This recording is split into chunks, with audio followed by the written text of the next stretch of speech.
جب سیدہ زینب قافلہ لے کے دمشق پہنچی تو بازاروں اور گھروں کی چھتوں پر لوگ جمع ہو گئے تھے. کسی کو کچھ پتہ نہیں تھا کہ یہ کٹے ہوئے سر کن کے ہیں، اور جو قیدی آ رہے ہیں اونٹوں پر کجاووں پر یہ کون ہیں.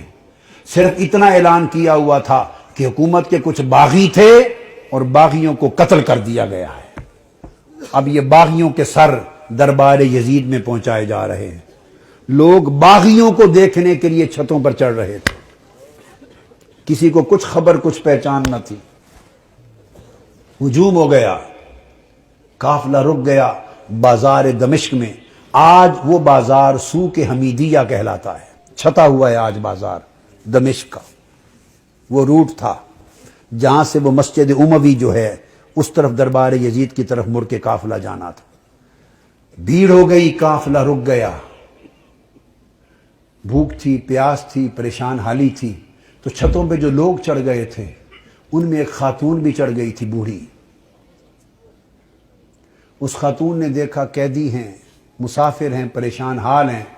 اس نے پانی بھیجا، کچھ کھانے کی چیزیں بھیجیں، کچھ کپڑے بھیجے، دوپٹے بھیجے، ضرورت کا سامان بھیجا.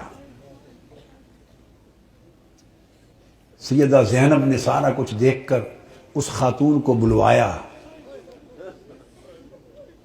جب وہ قریب آئی تو فرمایا کہ بی بی تو نے ہمارے ساتھ بڑی نیکی کی ہے. کوفہ سے لے کے دمشق تک کسی نے ہمیں پوچھا تک نہیں، کسی نے ہمارے حال کی خبر نہیں لی. تم کون ہو اور ہمیں کیا سمجھ کے ہم سے اتنی بھلائی کی؟ اس نے کہا میں اور تو کچھ نہیں، میں اپنی اوائل چھوٹی عمر میں مدینہ رہتی تھی اور حضرت سیدہ فاطمہ الزہرا کی خادمہ تھی. پھر جب ان کا وصال ہو گیا تو مدینہ چھوڑ کے دمشق آ گئی، پھر وہاں نہیں رہی. تو تم نے اتنی نیکی کی ہمارے ساتھ کیا سمجھ کے؟ اس نے کہا مجھے اور تو کچھ معلوم نہیں. تو جب آخری وقت تھا حضور سیدہ کائنات کا تو میں نے عرض کیا بی بی مجھے کوئی وصیت کر دیں، وصیت کی عمر بھر عمل کروں. تو انہوں نے مجھے، جانتی تھی کہ میں دمشق سے ہوں، انہوں نے مجھے وصیت کی تھی. فرمایا تھا بیٹا ایک ہی وصیت ہے، کبھی قیدی نظر آئیں تو ان سے اچھا سلوک کرنا. زندگی میں کبھی قیدی نظر آئیں تو ان سے اچھا سلوک کرنا. میں نے تو دیکھا ہے قیدی ہیں اور مجھے ان کی وصیت یاد آئی ہے. زندگی میں پہلی مرتبہ موقع ملا ہے تو میں نے سیدہ فاطمہ الزہرا کی، اپنی مخدومہ کی، میں نے نصیحت پہ عمل کر کے قیدی جان کے تو یہ سارا کچھ کیا ہے. سیدہ زینب رضی اللہ تعالی عنہ اور سلام اللہ علیہ فرمانے لگی اللہ تیرا بھلا کرے، تجھے اجر دے.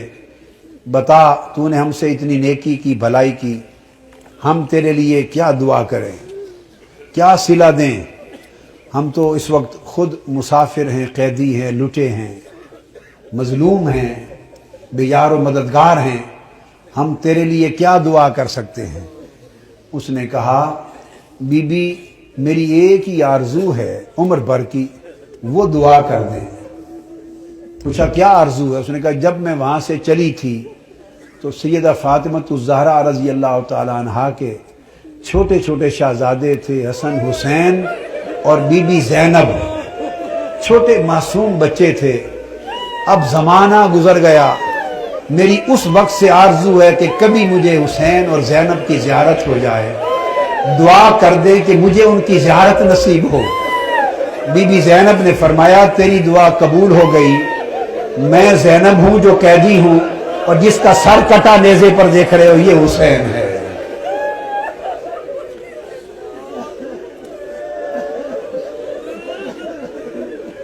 اللہم صلی علی سیدنا و مولانا محمد وعلی آلہ وصحبہ وبارک وسلم.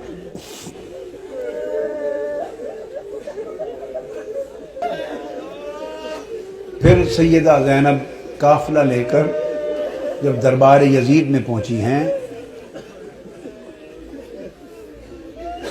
تو اس بدبخت نے حکم دیا کہ یہ جو قیدی ہیں میرے سامنے پیش کیے جائیں، اور گستاخانہ انداز کے ساتھ سیدہ زینب اور سیدنا امام زین العابدین کی طرف مخاطب ہوا۔ آپ کے ساتھ وہ ضعیفہ مائی تھی جو سیدہ کائنات سیدہ فاطمہ الزہرا رضی اللہ تعالی عنہا کی خادمہ تھی، اور جنہوں نے اپنی گود میں حسن حسین اور زینب کو پالا تھا۔ ان کا نام تھا فضہ۔ ان حضرت فضہ کا مزار آج بھی دمشق کے قبرستان مقبرہ باب الصغیر میں ہے، اہل بیت اطہار کے ساتھ ہی۔ وہ ضعیف تھی، ضعیف، اس وقت بوڑھی بڑھاپے کی وجہ سے جھک گئی تھی، کمر سیدھی نہیں ہوتی تھی۔ وہ کھڑی ہو گئی جوش میں کھڑی ہو گئی اور فرمانے لگی، بدبخت یزید، تم جن کو باندیاں کہہ رہا ہے، یہ قیدی باندیاں پیش کی جائیں، خبردار، یہ دنیا اور آخرت اور کل کائنات کی مالک و وارث ہیں، تاجدار کائنات کی شہزادیاں ہیں، تمیز سے بات کر۔ یزید نے اپنے فوجیوں کو دیکھا اور کہا کہ یہ بوڑھی خاتون کون ہے جو جسارت اور بے ادبی کر رہی ہے ہمارے دربار میں، اس کی خبر لو۔ اس کے فوجی اٹھے،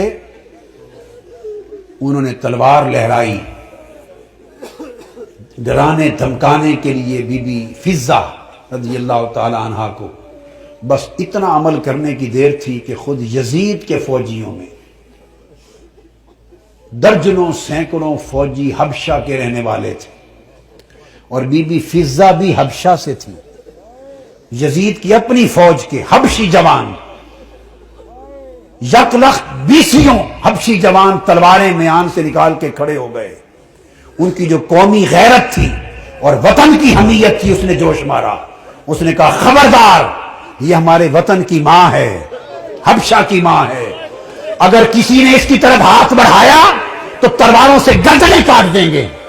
جب وہ تلواریں لہرائیں حبشہ کی ایک خاتون کی عزت کی خاطر، تو اس وقت سیدہ زینب نے مڑ کے مدینہ کی طرف دیکھا اور مدینہ کی طرف تک کر ہاتھ اٹھائے اور عرض کیا، بابا، آج حبشہ کی ایک بیٹی کے لیے سینکڑوں تلواریں نکل آئی ہیں، مگر آج آپ کی بیٹیوں کی حفاظت کے لیے کوئی شخص یہاں موجود نہیں ہے۔